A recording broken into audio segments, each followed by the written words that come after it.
नमस्कार, मैं हूं आपके साथ मनीषा सिंह और आप देख रहे हैं एबीपी गंगा। लोकसभा चुनाव में बसपा का हाथी हाँफता नजर आया और अब ऐसा ना हो कि विधानसभा उपचुनाव में भी बसपा की स्थिति यही रहे।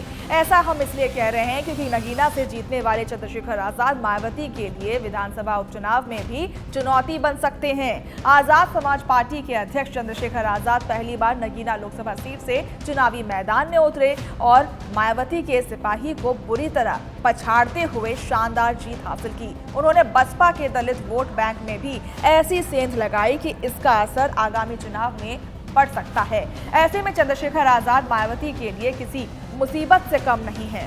सपा ने पिछले उपचुनाव में ददरौल, दुधही, गैसडी और लखनऊ ईस्ट सीट पर उपचुनाव लड़ा था, लेकिन इन चारों ही सीटों पर बसपा का प्रदर्शन बेहद निराशाजनक रहा। बसपा के वोट 2022 के मुकाबले भी कम हो गए। चलिए आपको बताते हैं कि पिछले उपचुनावों में मायावती की पार्टी को इन सीटों पर कितने वोट पड़े।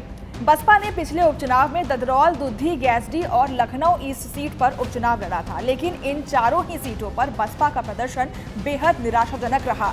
बसपा के वोट 2022 के मुकाबले भी कम हो गए। चलिए आपको हम बता देते हैं कि पिछले उपचुनावों में मायावती की पार्टी को उन सीटों पर कितने वोट मिले थे। ददरौल में मायावती की पार्टी को 21,671 वोट मिले थे, दुधही में 23,879 वोट मिले थे, गैसडी में 31,914, लखनऊ पूर्व में 98,134 वोट मिले थे। बता दें कि यूपी में जल्द 10 सीटों पर उपचुनाव होने वाले हैं, जिसमें चंद्रशेखर आजाद ने भी उतरने का ऐलान कर दिया है। उन्होंने मजबूती से चुनाव लड़ने की बात कही है। यह देखना दिलचस्प होगा कि मायावती उपचुनाव में अपने उम्मीदवार उतारती है या नहीं। अगर वो चुनाव लड़ेंगी तो भी उनके लिए मुसीबत है और अगर नहीं लड़ती हैं तो भी मुसीबत बनी रहेगी। वो ऐसे कि दलित वर्ग उन्हें मायावती के विकल्प के तौर पर देख रहे हैं।